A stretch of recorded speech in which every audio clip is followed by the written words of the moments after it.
What up, and welcome to the Rival Fantasy Podcast. This is for the Fantasy Baseball Show. I am Neil.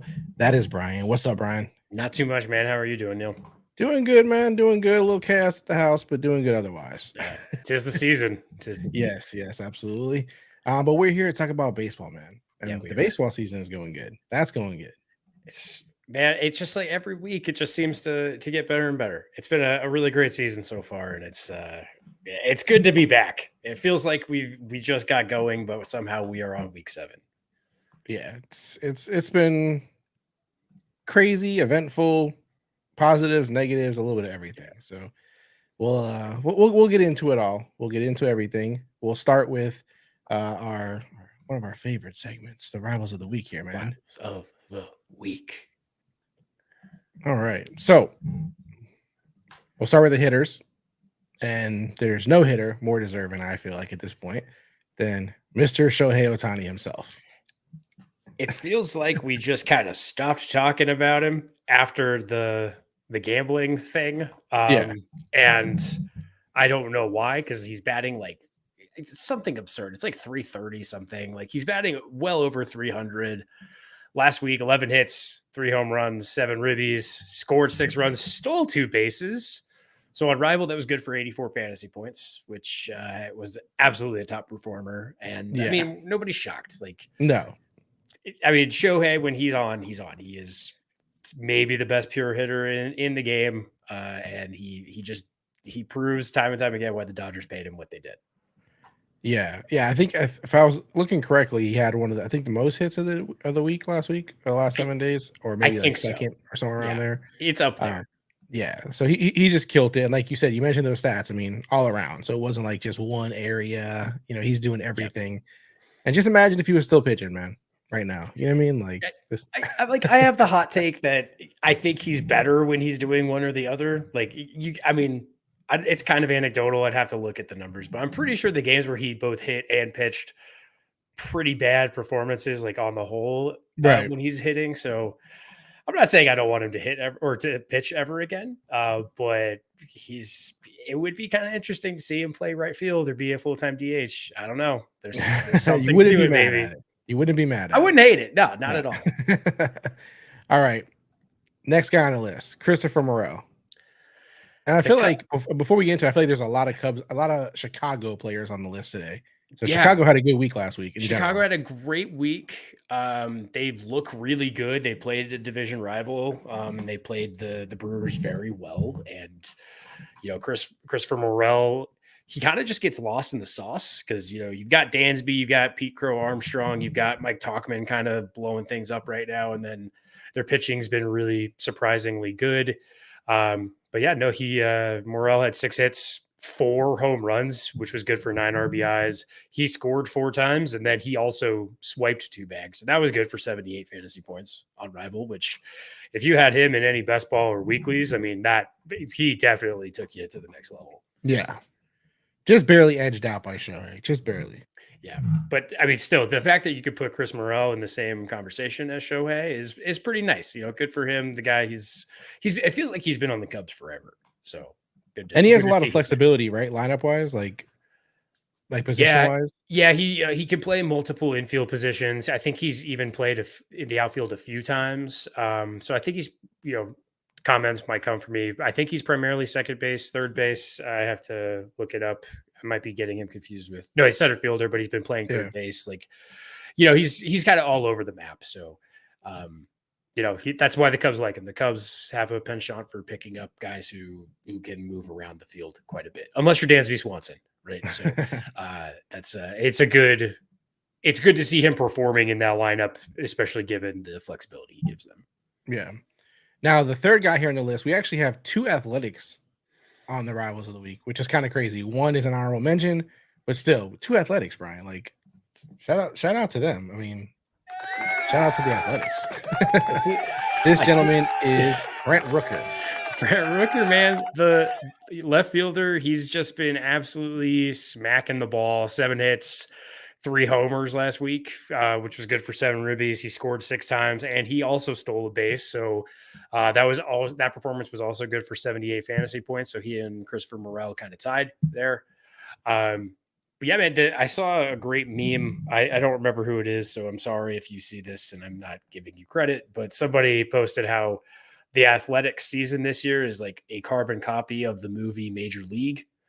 An owner who wants to relocate the team gets is just a bunch of misfits and kind of left for dead guys, and then they just start winning games and the crowds come back, right? So good to see Brent Rooker making a splash for the Athletics because they deserve it.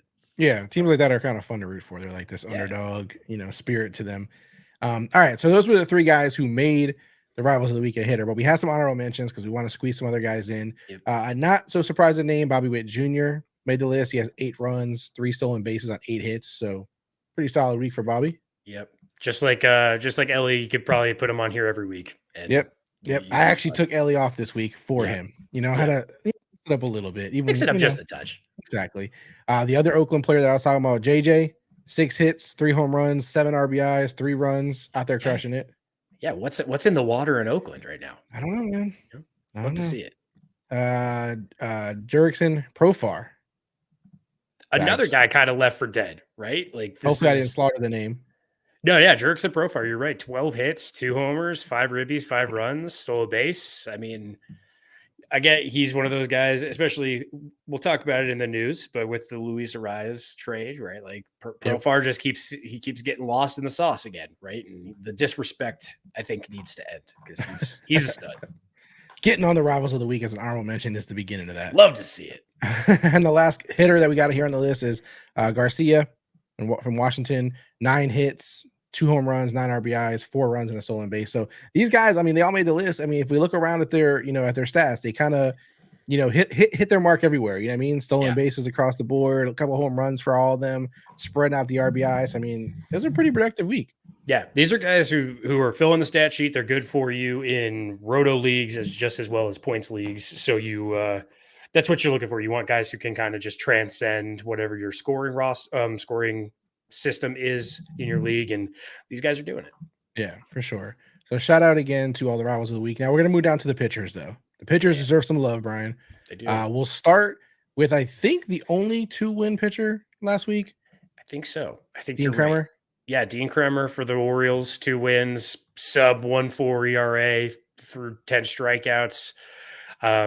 Again, I think I say it every week now. I might as well just put it on a t-shirt, but it's like the rich get richer, dude. Like the Orioles, and we'll talk about them again later. But they keep finding ways to fill holes and to like deal with injuries. And this is what happens when you have a really deep farm system and you develop talent. So yeah, Dean Kremer just good for the Orioles since Grayson Rodriguez is on the shelf with his shoulder injury. Yeah, this is good for their rotation. They can breathe a little bit more with Kremer performing like this. Absolutely. Our number 2 guy on here is John Gray, Rangers. 1 win again. Kremer was the only 2-win guy, so 1 win, 1.8 ERA, 10 strikeouts. Not too bad. No, pretty good. Good for 45.7 points on Rivals. So.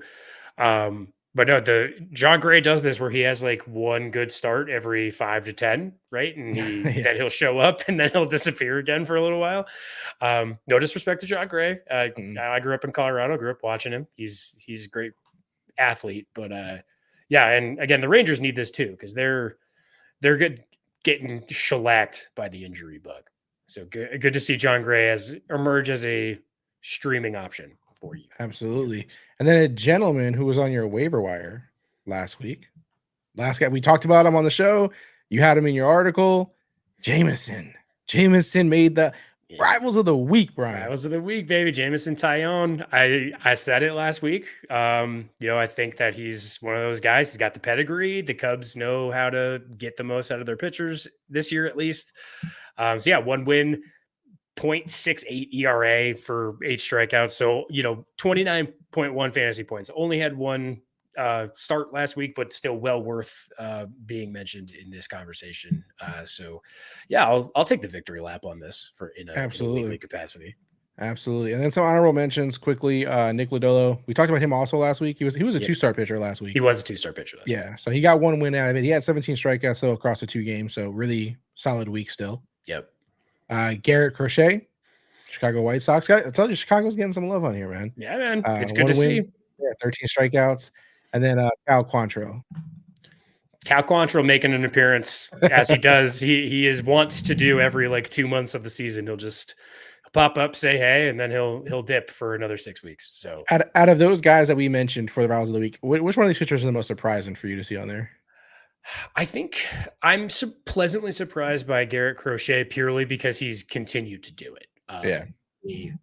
With a questionable lineup behind him, as far as the offense is concerned, it's good to see that I'm not going to say he's matchup proof yet because we still got a small enough sample size, but he's going out there and doing it every time he's on the bump.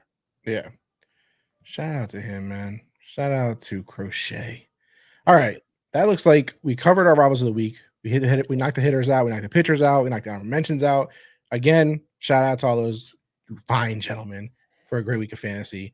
I'm sure you helped a lot of the viewers. You helped a lot of us win our games, win our challenges, win all those things. So shout out to them. All right, let's move over to news and injuries. We have lots of news to cover, man. Lots of news to cover. And where else to start with Mike Trout, unfortunately. Man, just dang it. I mean, that's all you can say. It's such a bummer. Mike Trout tore his meniscus. He didn't even really realize it. It sounded like it happened mid-game. He was running the base paths, felt some discomfort, had his MRI done. So he had successful surgery last week on the 3rd of May. So I think that was Friday. Doesn't sound like he's going to be out for the rest of the year. Don't really know what the timetable is. I would guess 8 weeks or so, 6 to 8 weeks if history serves correctly. So, and I don't know, you probably saw it on Twitter, or X, sorry, whatever we're going to call it now. But he was pretty emotional when the reporters asked him about it, and you could tell he's extremely frustrated. He wants to win. He wants to win in LA. That's like the big bummer of it, right? Like everyone keeps I feel like every offseason people want him to be traded, go somewhere else.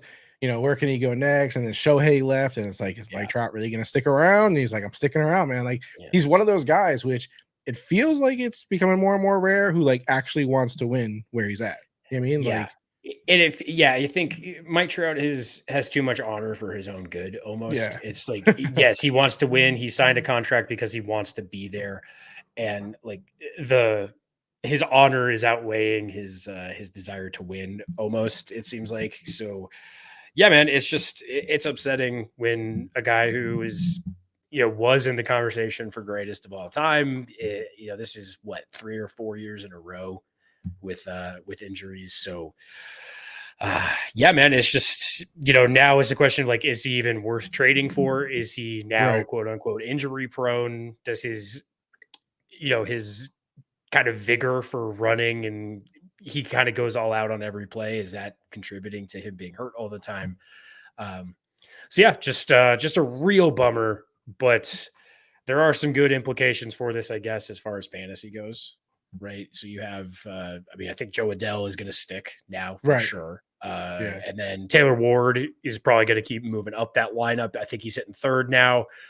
He doesn't have as much protection, obviously, but it gives room for Joe Adell to probably move up in the order if he keeps performing. Yeah, Joe Adell, man. I mean, we talked about him last week.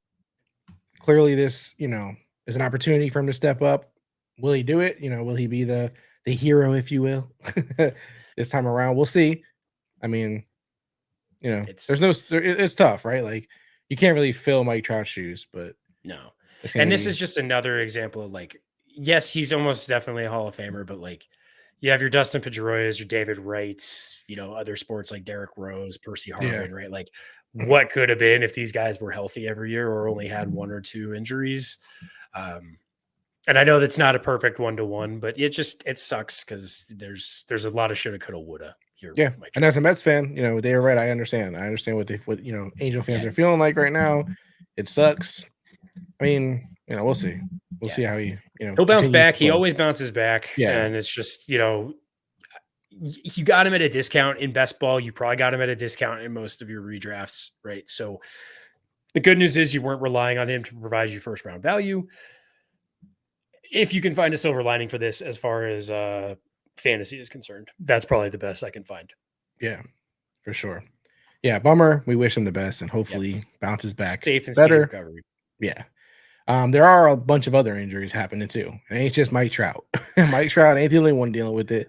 Lots of hamstring injuries. Yeah, I went through the injury report over the weekend and this morning, and it seemed like every other injury was a hamstring, which is kind of nuts. So if it's not elbow inflammation for pitchers, it's hamstrings now. So Stephen Kwan, outfielder for the Guardians, 10-day IL with hamstring tightness. Trey Turner, hamstring strain, 10-day. Wyatt Langford for the Rangers, 10-day with a hamstring strain. Evan Phillips, the pitcher for the Dodgers, 15-day with the hamstring strain. So it looks like this injury has become sort of position agnostic now. Yep. It's shortstops, it's outfielders, it's pitchers. I mean, shoot, we saw opening night when Justin Steele went down with a hamstring injury. This has been a thing. I don't think it's a trend, but it's ironic to see all of these guys going down the same week with injuries. Yeah, it sucks, man. I mean, Trey Turner, obviously a great player. Stephen Kwan was tearing it up. He was doing he was hot lately, man. Yeah, maybe the best table setter in the MLB right now. You could make a case for it.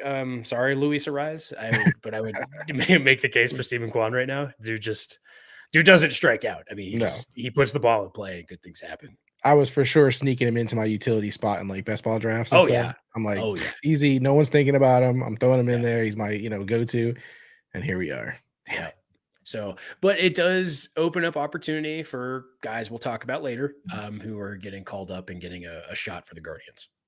Yeah, never mad at that, I guess, but unfortunate the way. Try to find the silver lining as far as fantasy is concerned, right? Like obviously we're trying. We know like these guys are humans, and like we obviously wish them a speedy recovery, but for fantasy purposes, we have to think next man up. Yep. What does this mean for your lineups? We're not trying to be insensitive. We just that's what we're here for. Yeah, and also you mentioned Justin Steele. I think he pitches today. He does. He starts today. He does. So I'm starting him with confidence everywhere. Yeah, I feel good about him. All right, and some pitcher injuries. These are a little all over the place, not hamstring stuff, but you got Nathan Eovaldi, 15-day IL. Yep, he left his start last week with groin tightness, so I believe it was on his plant leg, so on his left leg. So that's tough. So it sounds like he'll probably do a minimum stint, but groin injuries are never good for starting pitchers. No. And then Joe Musgrove, man. Yeah, he unfortunately 15-day IL too, I think.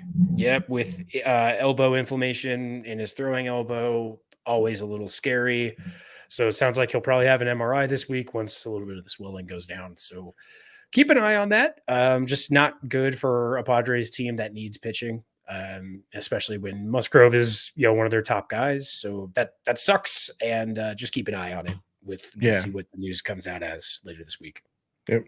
And then one more guy, Steven Matz, another farm Met. I'm always going to throw the farm Met caveat out there. He hasn't been that great this year, but still he's hurt. No, he hasn't. And the reason I put him on here is more to see how the Cardinals respond to it. Is this now an opening for Matthew Liberatore to come up and try to make a case to stick it on the major league squad?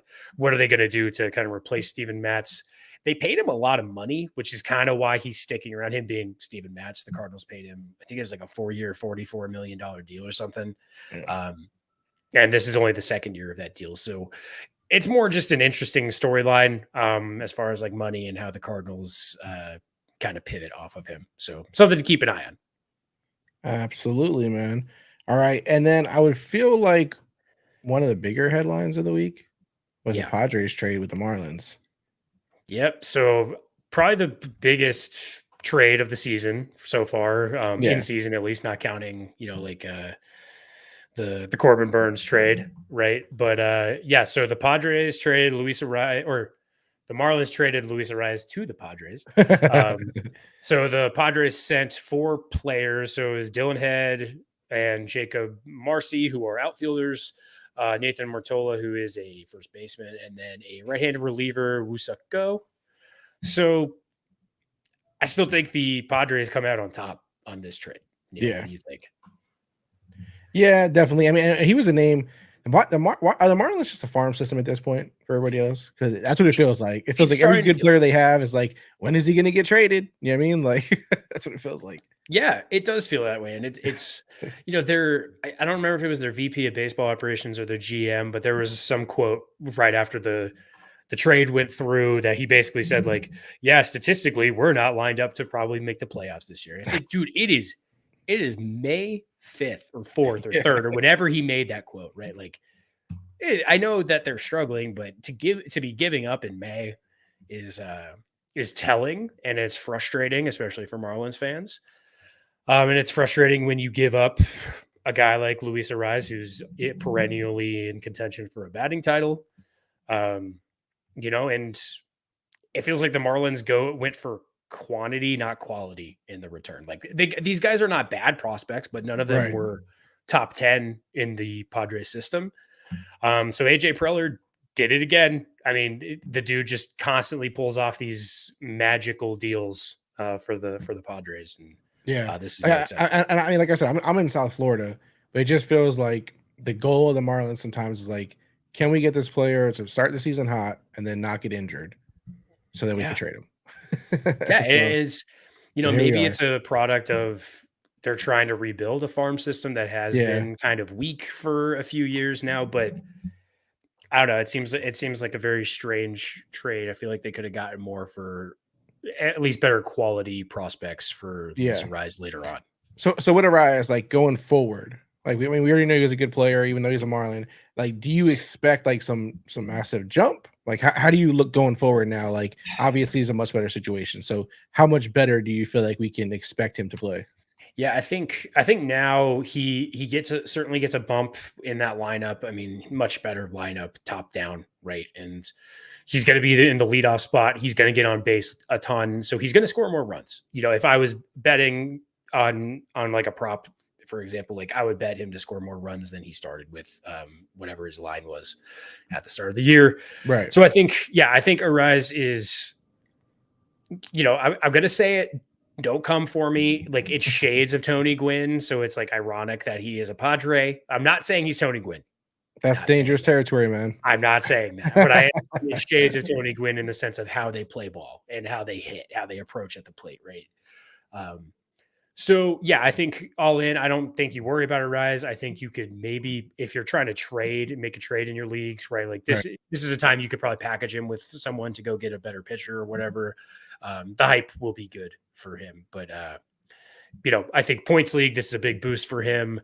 Good in average and OBP leagues if you're playing categories. So yeah, it's all around a better situation for him, and just arrow trending up.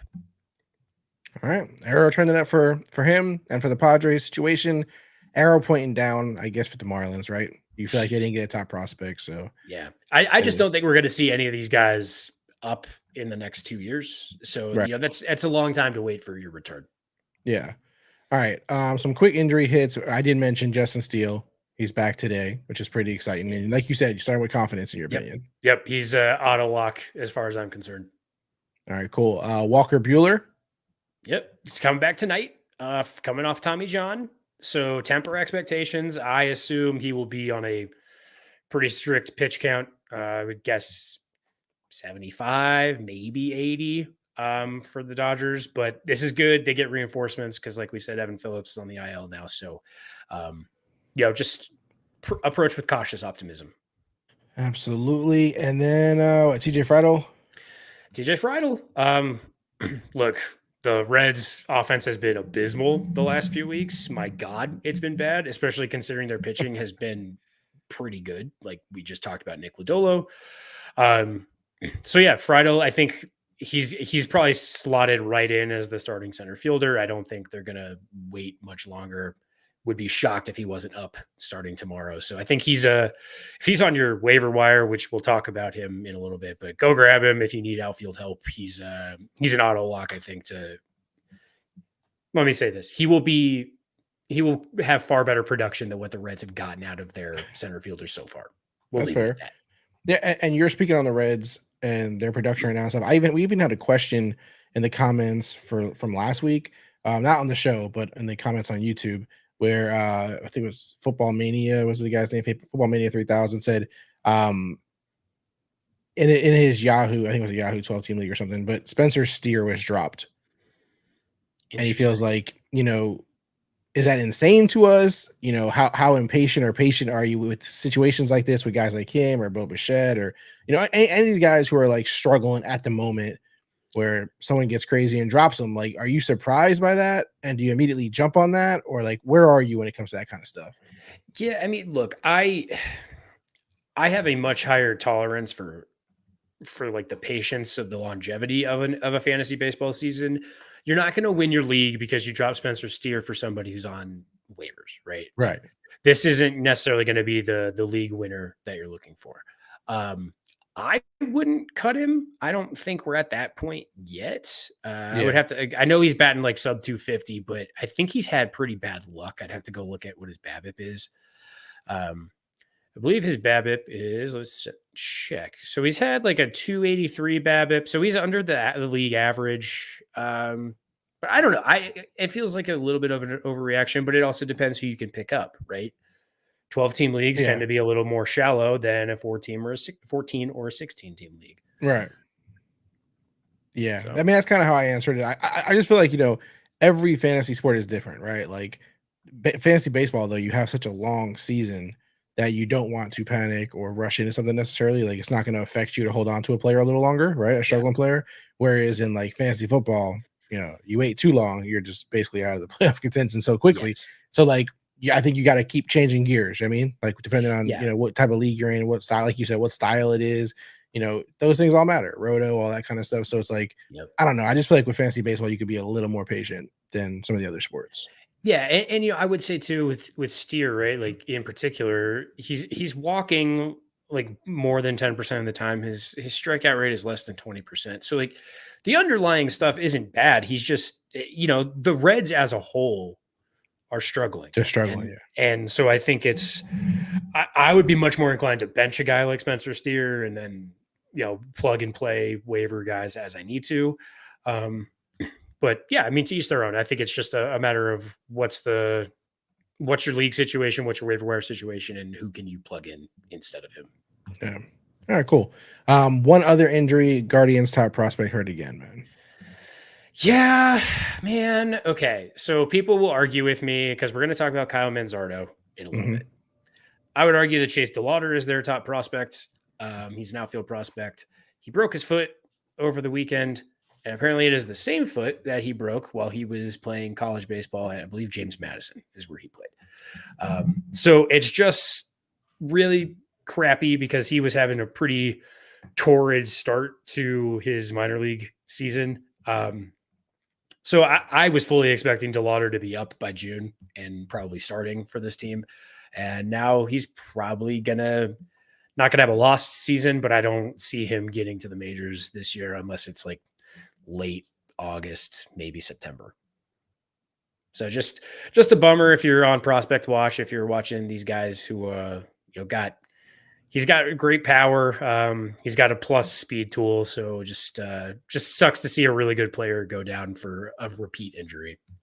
Yeah, no, it's definitely never, you know, the way you wanted to do, especially re-injuries. That just sucks. That's, you know, same kind of issue. But you did say there's a call up happening for the Twins, which you're excited about. Yes, and we'll talk about him in waivers too. I think he's my top pickup. So spoiler alert. But yeah, Kyle Manzardo is getting called up for the Twins to replace, or I'm sorry, for the Guardians to replace Stephen Kwan. So we're excited to see what Kyle Manzardo does. I think that he's he's got that. The problem is he's got like the power. You know, he's the prototypical like first base DH guy, right? So finding space for him in this lineup might be tough right now, but he's got such a great plus tool for power and for hitting that I really like it. And if you need first base help or you need DH help, you need a utility spot, he's a guy. Absolutely. And another prospect got called up, Christian Scott from my Mets. He actually already played too. He did. He pitched over the weekend. And we'll talk about him in waivers as well. Yeah, so we can save it for waivers, right? We can leave a little. We'll get to that, but yeah, Christian Scott looked good. Yeah, wow. And just to give you guys a little teaser, down to AAA Syracuse before he got called up, it was 3-0, 3.2 ERA. The stuff plays up. We'll just, spoiler alert, it plays up. Yeah. For the Mets, man, like I'm happy about it just because, like, I don't know, man. For me, their pitching staff is just boring, man. Like they don't get me excited. And so, a young guy coming up gets me a little, happy. Yeah, they need a little juice to, a little spark, and this will be all these old wily vets. It's not my thing. Not a bad thing. Hey, look, Jose Buto would like a word. Exactly. Jose Abreu optioned to Astros. Yeah, went to extended spring training. Yeah. Just, look, he was struggling, and this was the time to do it. I don't know if this is a desperation play by the Astros, if they're going to bring it back up, but they owe him $19.5 million just next year alone at the end of his 3-year deal. We'll see what happens. This was the move that they made so La Profito could come up. He's been okay so far. He's, he strikes out. He's going to sit against lefties, but he's a kid, so he's gonna have some growing pains. But yeah, Abreu is a wily vet that got sent down, which is rare to see in this situation. That's a lot of money owed to him, man. That's a lot of money. Yeah, a lot of money. So. What else, man? Any other news? I think that's it. I won't get on my soapbox about the MLB TV rights. There's news that Roku might get like the Sunday leadoff games instead of Peacock. Let's fix the blackouts and all of that BS before we worry about like who's streaming the first game on Sundays. That's all I'll say there. But maybe I'll go on a wily rant in a blog post in a couple of weeks. I think that's a good idea. You guys can rip me apart there too.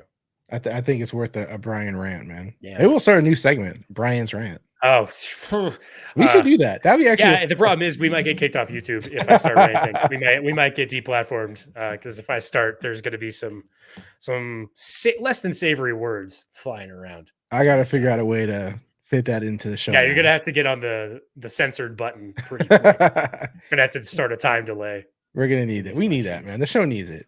All right, listen. I think we covered all the news, all the unfortunate injuries, the prospect calls, of all that good stuff. Now, the moment that everybody's been waiting for, Brian. Yeah. It's waiver wire time. It's time for the waiver wire. Waiver wire week 7. So yeah, we kind of spoiled the lead here, but Kyle Manzardo is first up. So like I said, I might even like this like from a pure offense perspective more than the La Profito call up. Like Manzardo is, like I said, he's hitting 305 in AAA. It was like getting laughable that he was still down there. Yeah. Because now, I mean, again, there's log jams and stuff, but they had to find a reason to bring him up. And unfortunately, it was the Stephen Kwan injury. So, he's striking out at less than 18%. I love anything for a power hitter like this. Under 22, roughly, is kind of what I look for. So this is good. But he should be rostered. Like, he's coming up. Even if he's only up until somebody is activated from the IL, I don't really care. I'll ride that wave until further notice. So yeah, Kyle Manzardo, if you need first base or DH or utility guy, he's the top priority this week for me. Number one priority. You heard it here first from Brian. Number one priority. Very close to the number 2 guy. Who is riding a crazy wave right now. Riding a wild wave. So Willi Castro got crazy position eligibility. For the Minnesota Twins. Yeah. So he's hit safely in like 9 or 10 of the last 11 games. I think it was 10 of the last 11. The hitting streak ended on Sunday. Okay, that's fine. But he's absolutely raking right now, and he can play every offensive position except for catcher and first base for the Twins. So this is a guy, like if you just need someone to fill a roster spot, you could do a lot worse than the guy who has 6 position eligibility for you. So, and he's got some pop, he's stealing bases, he's scoring, right? So he's doing a little bit of everything. So Willi Castro for the Twins, ride the hot hand while it's hot. Yeah. And if you ever see a trend here in the waivers, it's the position versatility that these guys have. Yes. Like we love position versatility. Yeah. Anyone who's got it's hard to recommend single position guys because of, at this point, you need people who can plug and play multiple spots, which, again, the Kyle Manzardo rec, it was tough to put him above Willi Castro, but I think it's the right thing just as far as, like, expected production. Right. All right. Well, how about the number 3 man here on our list, Tyler Black? Tyler Black. So I believe we got some questions last week, after the live stream about prospects, and Tyler Black was included. So he's a second base, third base for the Brewers. He's probably going to be playing first base and DH for them a lot, but his first game in the majors, he batted cleanup. Okay. So that tells you how the Brewers feel about him. Okay. He's a stud. And the Brewers are just very good at developing talent. They have a sneaky good farm system year after year. I mean, they traded Corbin Burns willingly, got 2 prospects back, and they're what I mean? Like, they're confident enough in their ability to develop players. Right. And Tyler Black's one of those guys. So ton of pop. There might be some matchup things for Tyler Black, but he's likely going to be playing first base, though he can move across the infield pretty well, second and third. So he's already, like I said, they're already showing faith in him, so he should be rostered everywhere. It's hard, but I'm even going to say, because I'm having a similar dilemma, guys like Thairo Estrada, right? Like, I would cut guys like that for Tyler Black. I'll take the flyer at this point. Okay. I respect that. Yeah, the question that you're referring to from last week was from Empress 4101. He asked us, can we rank the prospects that were recently brought up, which were Loperfido, Black, and Beck? Yes. And you put Black at the back end of that, though, right? I did, and I think I was wrong. And the reason I said that was I didn't see where he was going to play immediately. Like, I didn't know where the Brewers were going to slot him in. Loperfido, we saw there was an immediate need for him, and then Beck, he has the Coors Field advantage, right? So that was the main reason. But I think Tyler Black might be at the top of this now. He's already kind of played himself up there. So yeah, definitely grab him if he's available anywhere in your leagues. And I think he's a nice little sneaky challenges and best ball play in any lineup. Oh, Neil, we lost you, man. We can't hear you now. Sorry. There he is. Sorry. I made Neil so speechless. Sometimes I put myself on mute. You're Brian the floor. I don't want to interrupt. I'm jumping at the mic here, but we're doing it live, people. The beauty of the live stream. The last guy on the list who made it before the honorable mention cutoff is TJ Friedl. Again, Cincinnati Reds. We spoke about him a couple minutes ago, but again, a high waiver priority to you. Yes. I even had a conversation with someone this morning of, do you drop Loperfido for Friedl based on your needs? But I think Friedl is great. And like I said, the Reds need production out of their outfield. And he's going to come in. He's going to start immediately. So if he's out there, then you should grab him, especially if you need any semblance of outfield help. I'll take Friedl over a lot of other guys on the waivers. Gotcha. And then for the honorable mentions, is there any particular couple players you want to mention, or? I will mention Vaughn Grissom. I've put him in the waiver article several times, but now it looks like I think he was activated over the weekend for the Red Sox, shortstop for the Red Sox. Another one of those highly touted prospects. Believe he started with the Padres, or he either started with the Padres or the Nationals. I don't remember which way it went. It's tough sledding out here. Like, a lot of things to remember, but shortstop help. He only plays shortstop, but he might get some run at second base as well. So he's a guy to keep your eye on, just from a pure perspective of offensive output. And the Red Sox need guys to do it from the shortstop position, since Trevor Story is on the shelf again. Yeah, and he played good on Sunday, so he did. So shout out to Grissom, definitely worth it. And what about? I'm just curious so far of what we've seen from Pete Crow Armstrong. Are you happy with it? Are you a little worried? Are you good with it? Like, how are you feeling? I mean, the outfield play is so smooth. It's hard to you see that, and it's really hard to look at anything else. He chases a lot. The dude swings at the first pitch a ton. Mm-hmm. So I like Pete Crow Armstrong. I think he's going to be an absolute menace for years to come. I think he might get sent back down once Bellinger is activated, just to work on how often he's chasing. Yeah. But I'm pretty happy with it. He's a young kid too, so I think the Cubs are happy with what he's doing, and I have a feeling if he does get sent down again, the next call up will probably be permanent. Gotcha. And then for some prospects, I know we just spoke about a few already, but are there any prospects you're watching this week coming up? I hope Junior Camerino gets the call for the Rays. He's been mashing for years in the farm system, so I think it's time to bring him up, see what he can do. Again, this is like the Rays are another team where you never know where guys can play because they have everyone seems to be a utility player. It's the opposite of the Padres because the Padres have like 18 shortstops on the roster that they've just converted, right? And it's the opposite for the Rays. So, yeah, I think Camerino might get the call sooner rather than later. And then Brian Ramos, third baseman for the White Sox, he got the call over the weekend. He's one to keep your eye on. White Sox are going to start bringing up these young guys to see what they've got in the system. So, I love third baseman too. I think it's a hard position to vet, especially for fantasy. So, give these guys a look and see what they do. Hey, my boy Brett Beatty's been doing pretty good at third. Yeah, he is. Yeah, it's good. Look, we talked about him a few weeks ago, man. Some nice plays out there. The leather has gotten much better for Brett Beatty, and I think the Mets know it, which is nice. I think they're going to stick with him and let him work it out because he has the capability to do it. Yeah, and also Camerino, he's like the top 5 prospect in baseball, isn't he?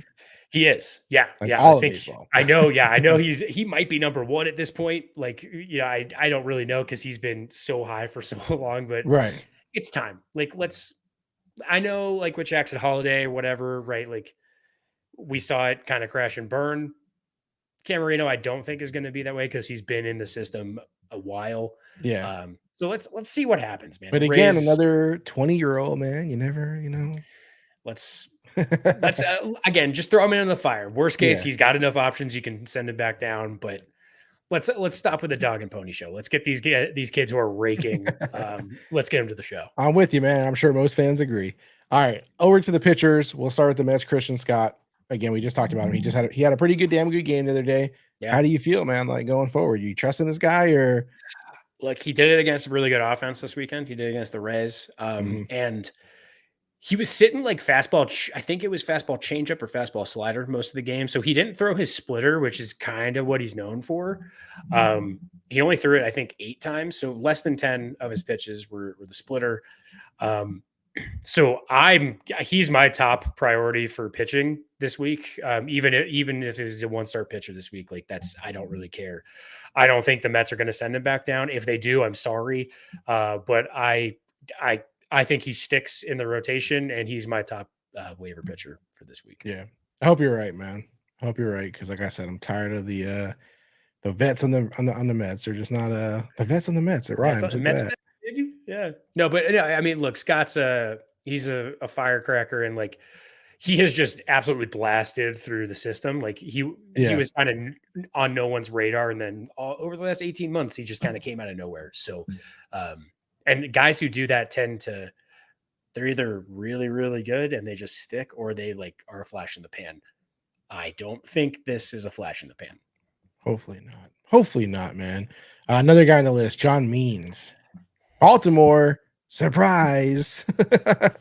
I mean, what more can I say? It's just the Orioles are just a well-oiled machine. So Means was coming back from Tommy John. So he threw 85 pitches through 7 innings, which I was like, are they gonna let him go? But they didn't. They pulled him after that. 8 strikeouts, no earned runs, gave up 3 hits. Like great start for John Means coming off of Tommy John. And so they get Bradish back last week. They get Means back this week. That lineup, that rotation, anytime you can get a piece of something like that, I highly recommend it. So John Means, if he's available anywhere, please go grab him. And then a guy who we just spoke about his AAA teammate, Camerino, is also playing well down there. Taj Bradley. I'm not going to say he's a league winner. I'm not going to say that. But I'm not saying it. You want to. I do. I have been on the Taj Bradley trade, like, in Dynasty. I think I've had him for like 3 years. Okay. Like I have been waiting for this to finally happen. No, he has looked excellent in 2 rehab starts in AAA Durham, 15 strikeouts, 1 earned run, 5 innings, then 6 innings. Like, I think I don't think he needs another rehab start from what I saw, but I'm not a GM, so I would be shocked if he is not up if not this week, next week for sure. So if your league has been sleeping on Taj Bradley, grab him, put him on the back of your bench. I don't know if I'm not gonna say he's a top 20 fantasy pitcher, but he's very easily a top 40 guy, in my opinion. So I think there are plenty of streamers that you may have held on to that you could do away with in order to get Bradley in your lineup. Yeah. And I'm excited to get to use him in challenges and bingo and come on, bring him up. I don't know many guys I will pick over Taj Bradley. I am so on this train. Like I'm going down with the ship, man. Like I am fine with it. If I'm wrong, I'm wrong. I accept it. But I'm with you, man. We're the Taj Bradley boys, man. Yeah. I will ride this train into the mouth of hell if I have to, man. That is how confident I am. He's going to be an absolute menace. Let's go, man. Let's go, Taj. He deserves some horns on that, man. Come on, man. We love him. We love him. So honorable mentions. Yep. So who do you got, man? Who you got? Tyler Anderson's been really great for the Angels. So definitely get him. And so is Colin Ray for the Brewers. Those guys have been really solid. Definitely. And I think they might both be 2-start pitchers this week. Don't quote me on that, but I know Tyler Anderson is for sure. He's pitching tonight. And I think Colin Ray pitches tomorrow, but don't quote me. But either way, they've both been fantastic. So highly recommend. And then Graham Ashcraft too for the Reds. Like we talked about earlier, their pitching staff has been really solid. So if their pitching staff is this good when the offense is struggling, hopefully if the offense turns it around, that bodes even better for the starting pitchers. I just double checked. Ray is also a 2-start pitcher this week. Great. Nailed it. So love Colin Ray this week then. I'm really into the NL Central this year. Just the Brewers, the Cubs, even the Reds, the Cardinals have been okay. The Pirates are fun to watch again. So, I'm very in on most NL Central players. And you know what would make the Pirates even more fun to watch? I think I know, Neil. I think I know. Paul Skeens. Paul Skeens. Call him up. The guy, he seems like he's destined for greatness, man. My goodness, the dude is, he's just, it's comical at this point. I understand. Look, I would kind of like with the Taj Bradley thing. I'm very happy that these teams are taking their time, making sure these guys are stretched out, especially what we saw at the beginning of the year. All the elbow injuries. I would still prefer this, but it's like the Kyle Manzardo thing. It's just comical to see him do this in AAA. He's carving these dudes up. So let's get him up to the majors. Let's have Paul Skeens in here. And then just one other prospect watch, Mason Black, San Francisco Giants, starting tonight or today. That rotation could be very scary, not even including Blake Snell. If Kyle Harrison, Keaton Wynn, and Mason Black all shake out and they have 3 stud rookie pitchers, Giants might have arguably the best young rotation in the MLB if it sticks. Mason Black, Zach Wheeler tonight might be a fun challenge. That would be a fun challenge. I'll be ballsy. I'll take the Black side of it. I'll take Mason Black. You might have to get that one on the board here at the end. Yeah, I'll put my money on Black. This is it's like roulette, but for fantasy baseball. And speaking of challenges, I feel like we might as well just go ahead and get into them bad boys, man. Let's just get into them bad boys. Actually, before we do, let's get this question. We have a question in the comments. Let's do that first. Let's take care of that first. All right, Lieutenant H. I call him Lieutenant H. I don't know what else to call him, but he's always watching the show. He's always dropping comments in the live and on the YouTube video. So shout out to you. He said, trade question for the fellas: Michael Bush, payups, Bello, and draft picks 1 and 2 for Bryce Harper, Christopher Morel, Alex Bregman, and draft picks 18 and 19. Okay. Well, lots to digest there. Yeah. So I guess if you're still in the comments, a couple clarifying questions would be: is this dynasty? Is it keeper? How are you trading these draft picks? Is kind of my question. What's the format there? So in my opinion, Bryce Harper is still the best player in that trade, by a significant margin. But giving up picks 1 and 2 for Bryce Harper is tough, especially if you're in a dynasty situation, right? He is older. And so I guess it's a question of if you're contending, but if you're contending, I also don't love giving up Bello. So that's kind of where I'm okay. Keeper league. Keeper League. Appreciate that. So, yeah, I if you could keep Bello, and I would even like, I would edit this trade. I would like, par it down a little bit to where you get Bryce Harper. I would give a Bush Piamps and like maybe the second for Harper and Morel, just for the flexibility. I love Alex Bregman, but he's a third baseman and he's struggling. So I don't know if I would want to trade for him right now. It feels like you're buying low. Like I get that, but I don't know if you're winning that trade, so to speak. So whatever you can do, if you can modify this trade where you keep Bello and still get Bryce Harper, that's probably what I would do. Not a perfect question. I know it's not a one-to-one, but that's a tough one. There's a lot of layers to this trade. Yeah, but we definitely appreciate it. And of course, I always wonder too when they share these trades with us, is it one that they proposed? Is it one they got proposed? I mean, like, because then it would give us more context. I mean, maybe there's something there they really like in the deal that we're not, sure about if they're chasing it or if, they're just offered it. Yeah. But again, shout out to Lieutenant H is what I call him. Oh, he put, thanks. Appreciate it. You're welcome. Of course. Thank you for watching. Thank you for joining the live show. And of course, and in the comments and stuff on the other episodes and stuff, we really appreciate your support, man. Thank you. All right. Now I think we cleared all the questions for real this time. Challenges. Let's do it. For real this time, man.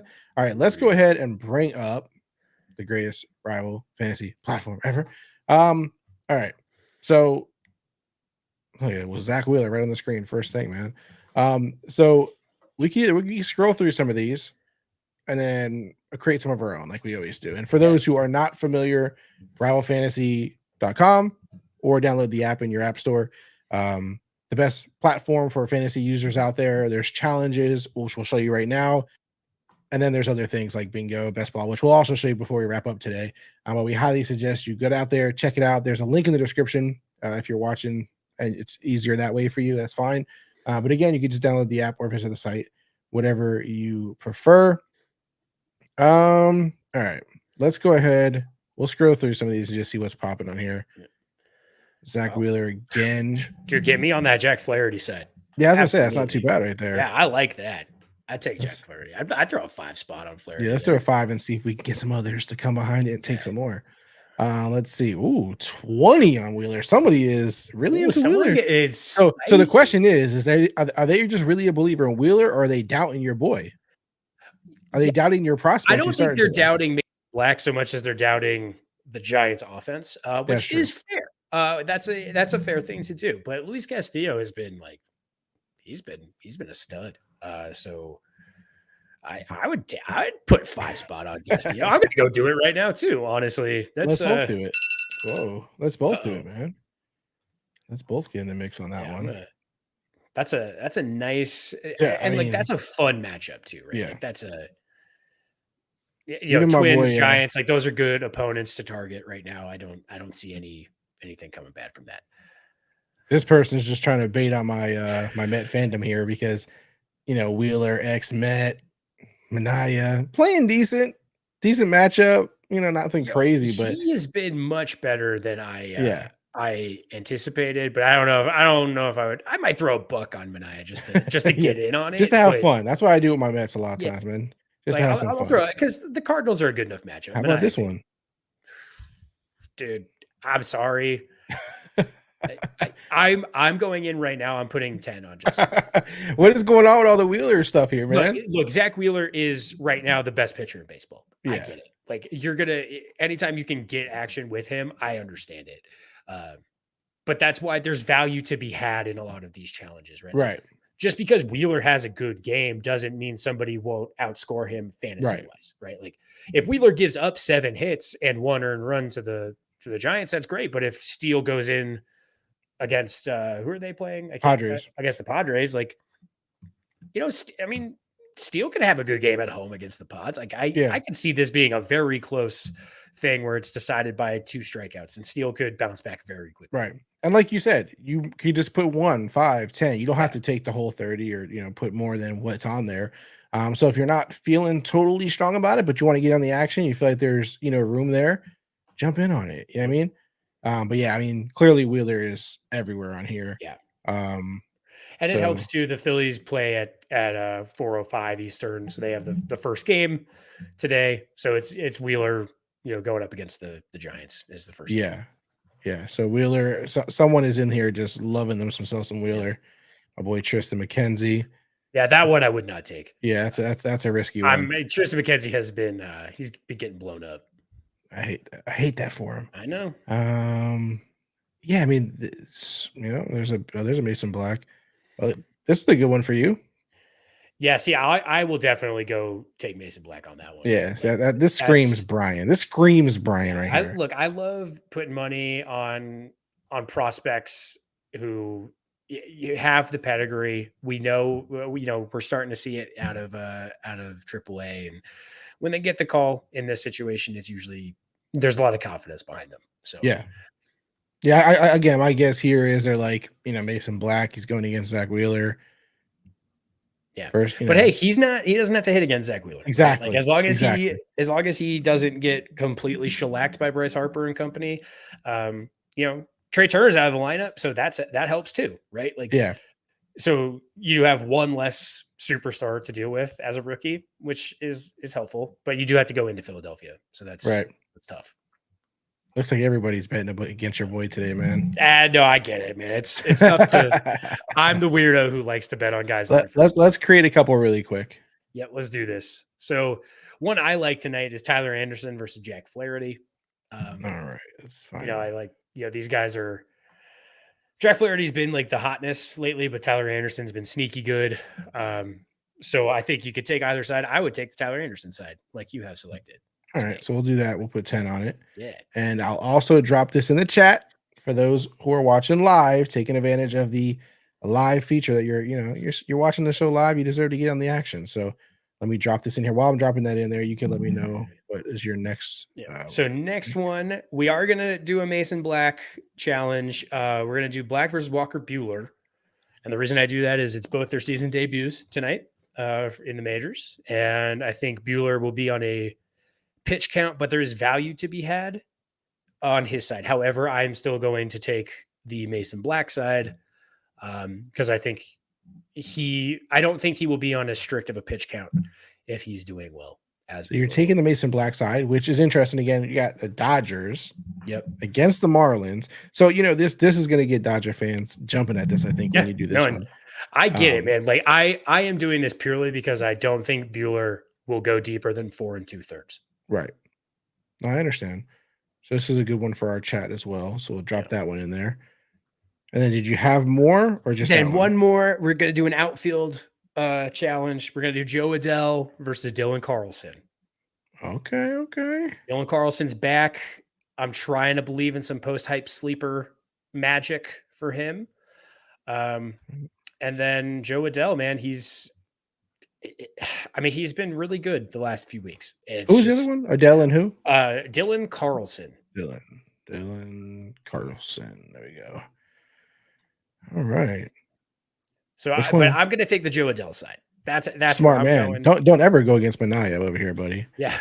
But I do think this is, the Cardinals need some magic out of their outfield too. So hopefully Dylan Carlson can provide that post-type sleeper spark.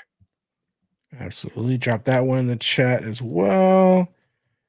All three of these challenges that Brian just came out with are in the chat for those who want to take it before they hit the good old streets of X. The streets of X. Those wild streets. The wild streets of X. All right, cool. So they got ourselves a little challenges action. Now it's only right that we jump over to some bingo. Bingo. All right. Let's get some bingo going. Yeah. Bingo. I didn't win last week, unfortunately. I did not win last week either. I had a bad week. It was tough sledding out here. Tough in these bingo streets sometimes. Tough in these bingo streets. Somebody keeps winning. I mean, the money keeps dropping and going back up. Yep. So someone's winning, but it ain't people are winning. Yeah. But, all right. Do you have some, personal choices that you want to get in here?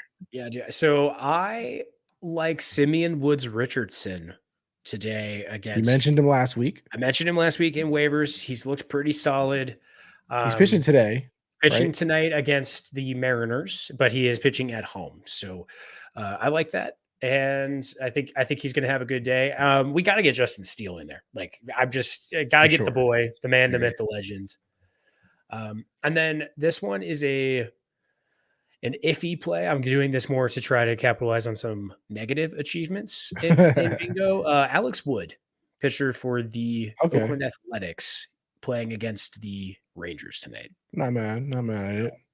He's going against an 0-4 pitcher, so I ain't mad at it either. Yeah, so there's value to be had there, especially in challenges and in best ball too. Yeah.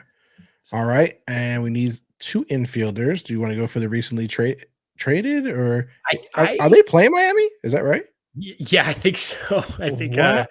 Wait, no, they're not. They're the Padres are playing the.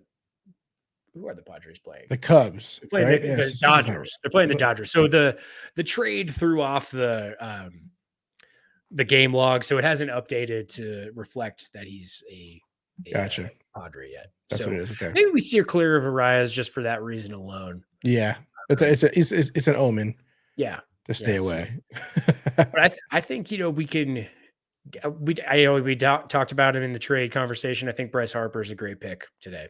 This is kind of hedging the bets against Mason Black, right? Like, Harper is probably going to eat him alive. That's just what Bryce Harper does. Look at you hedging against yourself. Yep, that's it. That's what we do around here, man. We hedge to hedge. So, absolutely. And then I think rival of the week himself, Christopher Morel, because in our system, he is a third baseman. So I think we get a little Chris Morel action today. All right, cool. Then we need 2 outfielders. 2 outfielders. Who do you like today, Neil? Like, I'm just monopolizing. Let me think here. I don't have anyone off the top of my head necessarily. We could get Joe Adell in there just so we have him on our bingo card. I mean, is it too ballsy to do Joe Adell and Taylor Ward and go 2 Angels out, 2 Angels in the outfield today? I don't think it's a bad idea. I don't think it's a terrible idea. Against Pittsburgh. I mean, they're going against Mitch Keller. He gets Mitch Keller is what? Is he 0-4? Like something ridiculous? Like he's got like 3 losses. I think he has a couple wins, but his ERA is kind of high. It's above 5. Yeah. I mean, try to beat him up. Let's try to beat him up. Or we could get Mark Canha in there too. I think Mark Canha has been. We can put him in. Let's put Canha in a utility. I like Canha as a utility option today. That's what I do. I'm over here just selecting guys. Okay, let's give him a utility. I actually felt when the Mets had him and they let him and they traded him, I kind of felt bad for him. He seemed pretty emotional about it. Yeah, he liked being in New York. I think he was a big fan of what the Mets. So I like him. I've seen some emotion out of the guy. I like that. And one more guy. Let's go with a catcher. Let's get William Contreras in there. Okay, you want to throw a catcher in the mix? I don't want to get crazy. I love catchers. I love catchers that rake. So you said William, right? Yes. Right. Yeah, not Wilson. Boo Wilson. I'm just kidding. I like him, but his brother's better. So. We'll do 5 cards. We'll see if you win. If we win, I'm not splitting any money with you. That's fair. That's okay. All right. So we have that in the bag. And then let's knock out really quickly the best ball draft. Good, sir. Love it. Let's do it, man. Let's do it. All right. We'll just do a 2-teamer quickly. Do it. $3 we can try to join these other ones, but I don't want to wait around. Yeah, it's good. What do you want to do? 5, 3, 10? How crazy? $5 2-teamer. Let's do $5. Okay. Get in here. We'll set up the queue. It's again, right? We're looking at we got in under the wire. We have a game that does start at 2. And we're one pitcher, right? So we have a lot of options today that we talked about. Cole Reagans is pitching. We haven't talked about him. You pick first today. You pick first today. I like that. I do, which, this is, there's a lot of different ways I could go, right? It's, do I take my pitcher first, as we've talked about, and kind of capitalize on that? Or do I wait and then see where you go? And, the last few best ball drafts you've had, I've gone first, so I'm glad to see you going first. And, it's nice to be able to go first for once. Yeah, so, I want to see which way you go. If you go for an ace, if you go for a pitcher that you like, or if there's just some guy that you're all I feel there's something you really want. I want to see what you do. Yeah, and today's it's an interesting day because not every team is playing, but there are some interesting games on the slate. So yeah, a lot of different matchups that I like. Like you said at the top, too, the Dodgers have a very nice matchup against the Miami Marlins this evening. The Marlins, again, I'm not saying this to just beat a dead horse, but they seem like they're defeated. Like it just feels like they have kind of given up on a lot of stuff right now. I agree. So you kind of wonder, are they going to move on from guys like Jazz and Brian De La Cruz? Like what does it look like for them to? What's their next step? Yeah. But I think the Dodgers are going to capitalize on that big tonight. Yeah, I wouldn't be surprised. I wouldn't be surprised, man. Buehler. And too, I think in a best ball situation, when you have guys like that, like Mason Black, right? You're kind of hedging because you only need one pitcher. It's like, okay, do I go for that massive upside for a guy who could go 7 1/3 and like have 10 strikeouts, or do I hedge, take the guy who's going to be good for like 4 to 5 innings, and he's going to get his points, and then you try to capitalize with upside in the rest of your lineup. Yeah. So I think there's a different strategy to take with daily drafts for sure. And when you look at today, I mean, some days there's not necessarily a pitcher that you're like all in on. You know what I mean? Like where it's like clear. Like sometimes I have pitchers where I'm like, he's clear above and beyond for me, like the other guys that I want. And so I'm just going to take him. Then sometimes there's like, well, there's 2, 3, 4, or 5 guys. I don't really mind if I get a pitcher. So then I don't mind just waiting to the end. You know what I mean? Exactly. So it really depends on, I feel like, who's pitching, who they're playing against, that kind of stuff that really determines whether I jump out at a pitcher or if I wait. And then again, like you said, you go first. If you take a pitcher, then I necessarily don't have to take one, so I could just wait. So it really just depends on those 2 things for me, probably. Yeah, no, and that's the beauty of daily versus weekly versus season long, right? Like it's a different beast every time you don't jump into a draft. So right. And again, we talked about it kind of ad nauseum, but it's there's the question too of okay. Yeah, well, I just lost my train of thought because I was looking at the queue, but I guess you asked the question of are pitchers as important for your dailies because you only need one, or right? And then you're looking at different slates, then you can, but you have so many guys in the slate that it's a wealth of riches that is not known in many fantasy baseball formats otherwise. Yeah. And there could be some people who say, hey, I only need one pitcher. It's not that important. But you could also look at the other way around. Like that pitcher is going to matter a great deal. Yes. You know what I mean? You get one shot on it, and that's it. So. Yeah. All right. So we're starting, jumping off. This is tough, but I'm going to go with the chalk, and I'm going to take Mookie up first, just with that matchup. I like it a lot. I am mad at it. I think it's a common maneuver to take. I might go. I'm kind of a little all over the place here. I think I'm actually gonna go Bobby, one of our rivals of the week. And then I might take my second infielder. I don't feel like I need to fight with you for him, but I might wait because of that reason. Okay. Yeah, so I might actually go a different route. Man, I don't know. Kind of like, because now we're at the point. It's like there's too many options, right? For daily. Yeah. Or I could just go get my pitcher right now and beat you to the punch on my back-to-back pitchers. I mean, back-to-back picks. I think I will. Can you grab a pitcher now? Exactly. Yeah. See, if you didn't take him, I was going to take Wheeler. But see, now I have options because Neil has taken his pitcher, so I don't have to worry. I can wait as long as I like. So I think what I'm going to do today, just looking at the matchups, Kyle Gibson starting for the Cardinals. The Mets are going into St. Louis. I like that matchup, so I'm going to take Pete Alonso here. Okay. I'm not mad. I think he might hit a long ball today. I like the the potential. And then I'm going to go in actually on a guy that we have talked about in a not super positive light, but he's been mashing. I'm going to take Brian De La Cruz for the Marlins tonight in that Dodgers game. All right. You took one of my Mets. I am going to take a Met. So you took one of them. But I don't feel like you're going to go for any more, so I don't really have to worry about that necessarily. Hard to say. Who knows? Oh, you might try to, get me, but I don't know if you will. Let me see something really quick.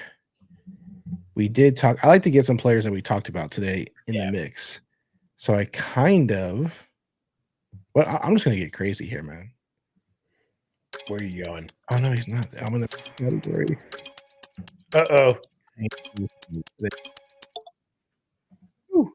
Brent Rooker. All right. Let's back up the talk. I mean? Like if we're gonna... hey, put our money where our mouth is, man. That's what we do here at Rival Fantasy. And then you got to get Frankie, of course. Yeah. Why wouldn't you? So I feel like, but with Rooker, I feel like he's in a good spot, man. He's playing against a pitcher who hasn't won a game yet. No, it is actually pretty nice matchup for them. Okay, so now I got back to backs again. I'm gonna pick a guy who is in another matchup that I really like. The Tigers are playing the Guardians tonight. Tristan McKenzie has been getting kind of lit up. So I'm going to grab my second outfielder here. And I'm going to go with Riley Green. And now it's a question of, okay, who do I want in my utility?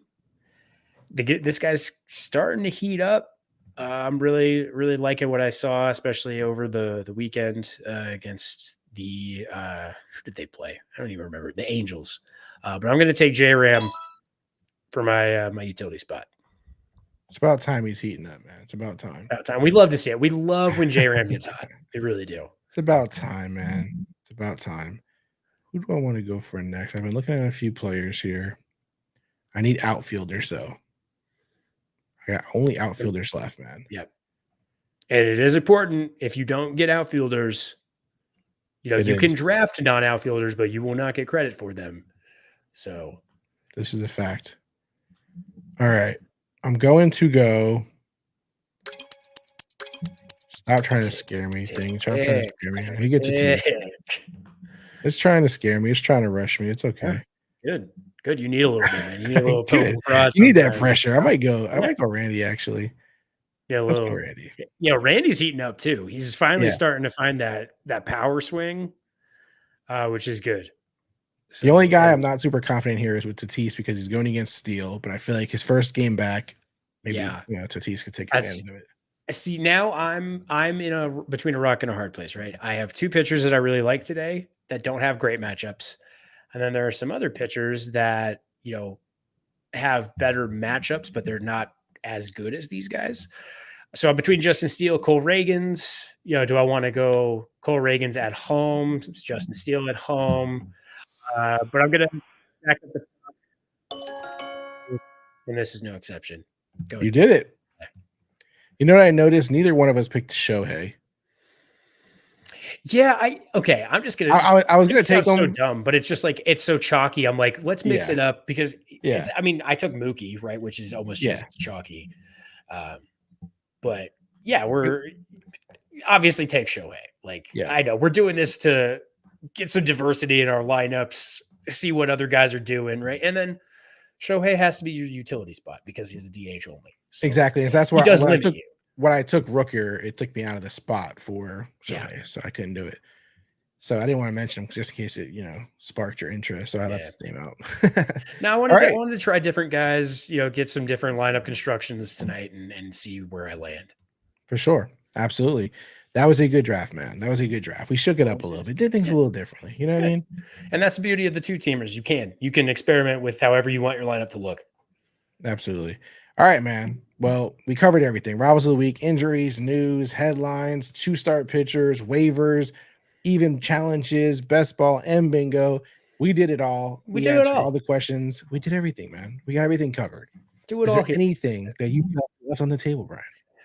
No, man. Just looking forward to another great week of baseball per usual. Waiver wire and 2-start pitcher articles will be up shortly. Probably won't be up before the Phillies and Giants game, but they will be up shortly thereafter, I think. Sweet. All right. Well, then we appreciate everyone's support again, as always. Keep subscribing. If you're not subscribed, please subscribe. Listen, like 90% of the people who watch aren't subscribed, Ryan. What's going on here? What's going on? Just subscribe, guys. Subscribe. Like this episode. Just give a little click. If you want more content from us, you can also follow on socials, Twitter, Instagram, TikTok, all at Rival Fantasy. Go download the app. Go to the website, rivalfantasy.com. Show us some love. Play the games. Have some fun. We'll see you there. And Brian, we are out.